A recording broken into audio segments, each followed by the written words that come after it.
किंवा तुमच्या मार्फत तुमच्या साक्षीने त्याचा आम्ही श्री गणेश करतो. आजही तेच केलंय. आणि घाबरवण्यापेक्षा धक्का तंत्र हे जास्त महत्वाचं आहे. कारण जेव्हा केव्हा अशा मालिका आलेल्या आहेत तेव्हा उत्कंठावर्धक काहीतरी झालं पाहिजे. आणि उद्या काय हा प्रश्न जोपर्यंत रसिका प्रेक्षकांना आपण पाडत नाही तोपर्यंत अशा धाटणीच्या अशा जॉनरच्या मालिका पुढे सरकत नाहीत. आणि काजळमायामधनं सुद्धा उद्या काय, उद्या किती उत्कंठा असेल, आपण ती किती ताणून धरू शकतो आणि त्यात धक्का तंत्र देऊन मग थोडीशी भीतीची सावट अशा पद्धतीने बांधलेला हा विषय आहे. आणि हो, माझा फार आवडता आणि मी म्हणजे खूप एन्जॉय करतो हे जॉनर. पण अशा पद्धतीची मालिका, अशा धाटणीची मालिका आता आपल्या मराठी वाहिनींवर कुठेही नाहीये. आणि अशा विषयांचा एक खूप मोठा रसिक प्रेक्षक वर्ग आहे ज्यांना काहीतरी वेगळं पाहायचंय. आणि ह्या मालिकेद्वारे आम्ही आता रसिक प्रेक्षकांपर्यंत काहीतरी वेगळं आणण्याचा प्रयत्न करतोय. आणि वेगळं म्हटल्यानंतर हा विषय किंवा हा जॉनर वेगळा नाहीये, पण सध्याच्या ज्या काही गोष्टी आपण रसिक प्रेक्षकांपर्यंत मांडतोय त्या सगळ्या विषयांमध्ये हा एक खूप वेगळा विषय, एक नवीन विषय पुन्हा एकदा बऱ्याच वर्षांनी प्रेक्षकांना बघायला मिळेल. म्हणजे या वाहिनीवर कुटुंबासह बसून आपण अनेक मालिका पाहत असतोच, पण जसं तुम्ही म्हणालात की धक्का तंत्र, तर तो सुद्धा एक आकर्षणाचा बिंदू असू शकतो. फॅमिली गेट टुगेदर्सला भेटतो किंवा मैत्रिणी भेटतो तेव्हा कधीतरी कुठेतरी एक विषय तर निघतोच ज्याच्यात एखादी गोष्ट भूताची असते किंवा एखादी गोष्ट रहस्यमय असते. आणि मग ते रहस्य आणि ते मग पुढे काय झालं ह्याच्यामुळे त्या गप्पा रंगतात. त्यामुळे ही मालिकाही तशीच रंगत जाईल अशी खात्री आहे मला. त्यानंतर मालिकेचे निर्माते तेजस देसाई, जसं मगाशी शर्मिष्ठा म्हणाली तसं खरंच खूप रिस्पॉन्सिबिलिटी वाढली असं वाटायला लागलेलं आहे.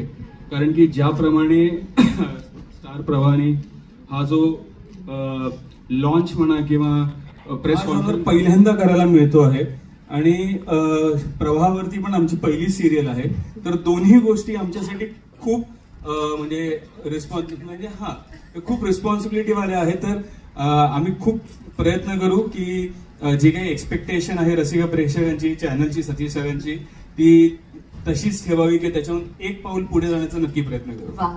मला थोडंसं बोलायचंय. मला खरं तर माझ्या टीमचं इथे कौतुक करायचं, कारण का ज्या वेगवेगळ्या पद्धतीने ते एखादी मालिका मांडतायत अशा पद्धतीचं सादरीकरण आपण फार रेअरली बघतो की एखादी मालिका अशा पद्धतीने सादर केली जाते. आणि यावेळेस त्यांनी मला सुद्धा काही दाखवलेलं नव्हतं. ते म्हणाले होते की तुम्हाला खूप हौस आहे लोकांना धक्का तंत्र दाखवायची, तर आज तुम्हाला एक धक्का तंत्र दाखवा म्हणून. पण अशा पद्धतीने एखाद्या मालिकेचं कर्टन रेझर सारखं आपण म्हणू शकतो, एखाद्या मालिकेचं इंट्रोडक्शन देणं हे खरंच खूप छान पद्धतीने स्टार प्रवाहाची टीम करते. त्यामुळे एकदा माझ्याकडनं सुद्धा खूप जोरदार टाळ्या तुमच्यासाठी.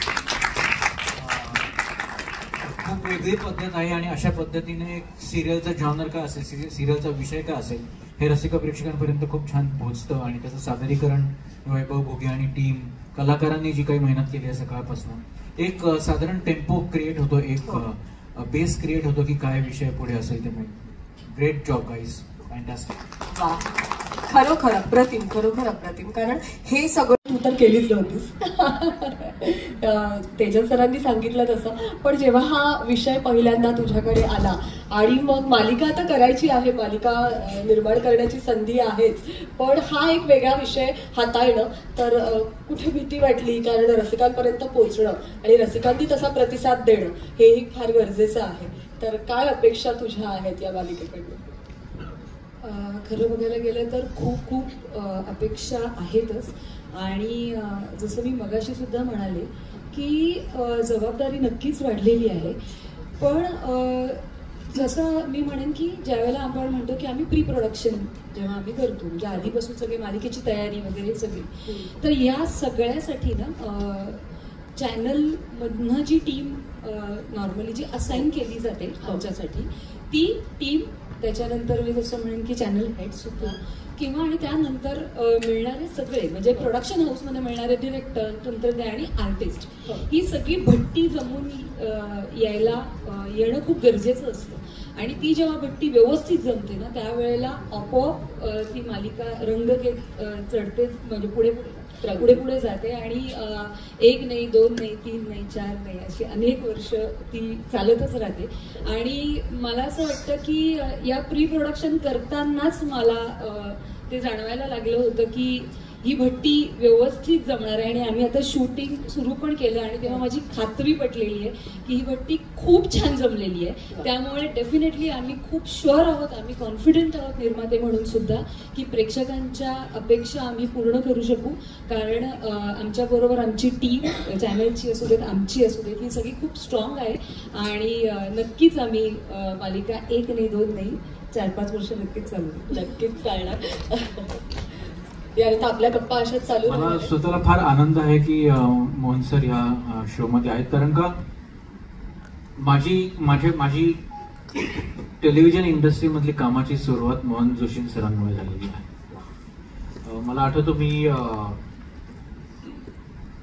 24 वर्षाचा असेल आणि मला एक सिरियल डिरेक्ट करायची होती आणि ते प्रोजेक्ट आलं होतं, हिंदी प्रोजेक्ट होतं. आणि माझ्याकडे आणि माझ्या वयाकडे आणि माझ्या आधी कसलाही अनुभव नसल्यामुळे लोकांचा माझ्याकडे बघण्याचा दृष्टिकोन फारच वेगळा होता. त्यांना विश्वास नव्हता की मी जे सांगतोय किंवा मी जे करू पाहतोय ते मी करू शकीन. आणि मी माझ्या एका मित्राकडनं मोहन सरांचा नंबर मिळवला, कारण का त्यांचं बँक अकाउंट होतं त्या बँकेत आणि माझ्या मित्राचा मित्र त्या बँकेत काम करत होता. त्यांच्याकडनं मी नंबर मिळवला आणि मोहन सरांपर्यंत निरोप पोचवला की मला जरा यायचंय भेटायला. तर त्यांनी नाव ऐकून म्हणाला, मराठी मुलगा लहान दिसतोय, पाठव घरी. तर घरी बोलवल्यानंतर मला कळलं नाही, कारण मला गोष्ट सांगायला जायचं होतं आणि माझी अशी अपेक्षा होती की ते मला सेटवर बोलवतील. पण मोहन सर इतके बिझी होते, इतके डिमांडमध्ये होते, पण इतके मोठे मोठे सिनेमे करत होते, पण त्यांनी रात्री 11 वाजता मला घरी बोलवलं. मी 11 वाजता घरी गेलो होतो. सर्वात पहिला प्रश्न विचारला, जेवलायस का? म्हटलं हो का, मी जेवण आलोय. तर मी जेवलो तर चालेल का तू बोलता बोलता? म्हटलं ऑफकोर्स तुम्ही. तर जेवता जेवता त्यांनी माझ्याकडनं ती गोष्ट ऐकली आणि जेवण संपल्यानंतर शेवटचा घास घेतल्यानंतर म्हणाले, उद्या पोहोचतो सेटवर, किती वाजता यायचं? जेव्हा कोणीही विश्वास ठेवत नाही आपल्यावर आणि एखादा माणूस ठेवतो तेव्हा खरंच देव भेटल्याचा अनुभव येतो.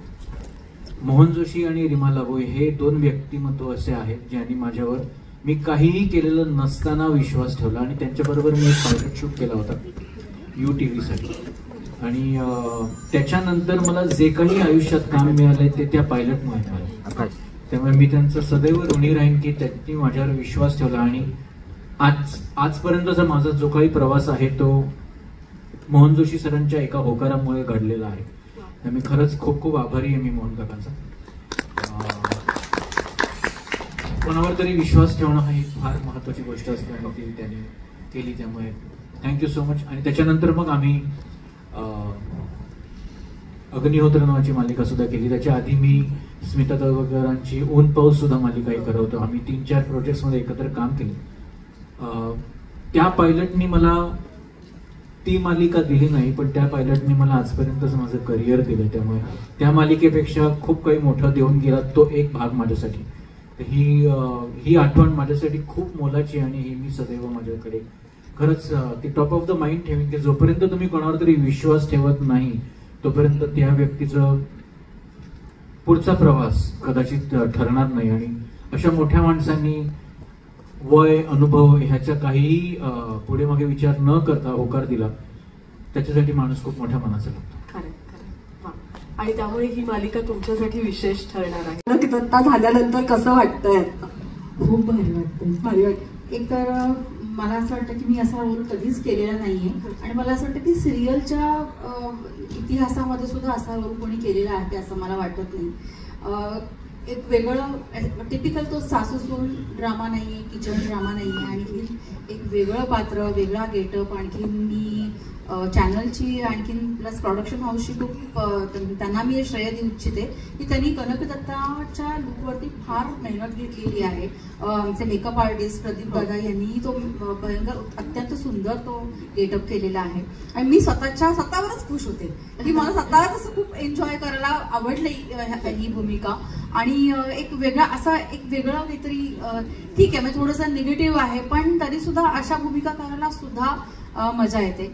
म्हणजे मी थोडंसं पुढे जाऊन असं सांगेन की आपण जेव्हा एका आध्यात्मिक गोष्टींमध्ये चालत असतो, वाटचाल करत असतो आणि अशा प्रकारची भूमिका येते तेव्हा एक कॉन्ट्रास्ट आपल्या आयुष्यामध्ये येतो की अरे आपण आहोत एक आणि आपण एक वेगळं काहीतरी करतोय. हे एक चॅलेंज आहे माझ्यासाठी सुद्धा की आपण असा विचार कधी करत नाही, एवढ्या वाईट ह्याच्यावर जाऊन आपण कधी विचार करत नाही. एवढा स्वार्थी आणि एवढी चेटकीण हा जो आपण म्हणतो तो आहे नाही आपल्याला माहित नाही, पण एक मनोरंजनाच्या माध्यमातून आम्ही तो एक सादर करतो आहे आणि मला खूप मजा येते.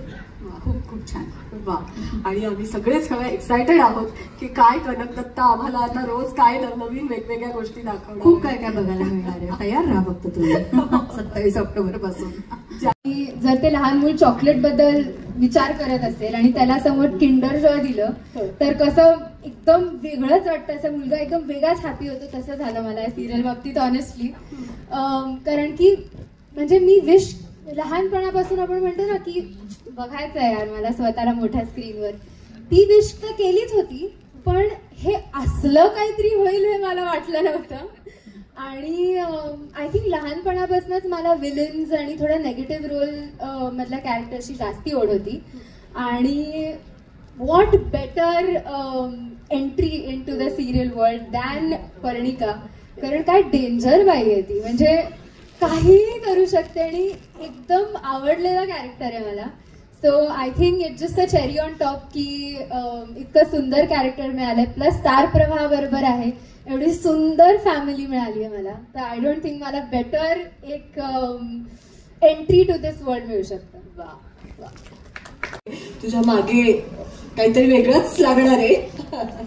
पण कोल्हापूर चित्रनगरीमध्ये सुद्धा तुम्ही शूट केलं, काही असा भयावह अनुभव वगैरे आला की नाही तुला की तो रोजच येतात शूटिंगच्या दरम्यान? सगळ्यात पहिले तुम्हाला सगळ्यांचे आभार. सगळ्यांना थँक्यू सो मच की प्रवाहावर इतकी मोठी अपॉर्च्युनिटी मला मिळाली. आणि भीतीदायक अनुभव मला तसा आतापर्यंत कधी आयुष्यात आला नाही. म्हणजे आताच लग्न झालं माझं, म्हणजे हा भीतीदायक अनुभव प्रत्येकाचा आहे.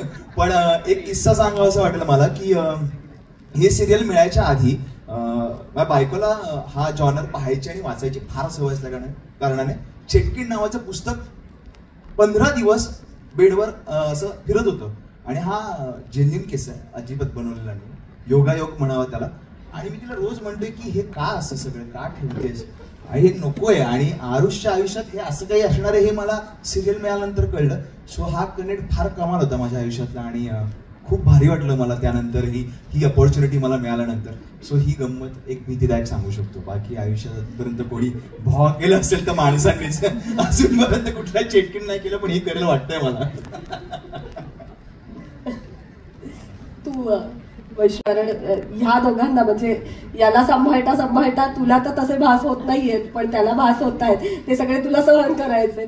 काय आहे नक्की तुझं पात्र आणि तू त्या पात्राकडे कशा पद्धतीने?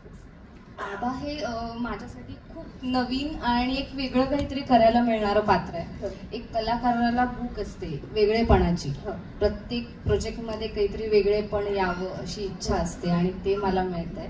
त्यासाठी मी स्टार प्रवाह सतीश सरांना थँक्यू बोलेन, शर्मिष्ठा मॅम, तेजस सरांना थँक्यू बोलेल की माझ्यावर विश्वास ठेवला आणि मला ते करायची संधी मिळाली. येस, आता मला या दोघांच्या मध्ये खेळायचं, ती कधी अटॅक करेल आणि मी कधी त्याला कव्हर करेन असा तो एक खेळ सुरू होईल. आणि ते करता करता बऱ्याच गोष्टी उलगडतील, त्याही अनुभवायला मिळतील.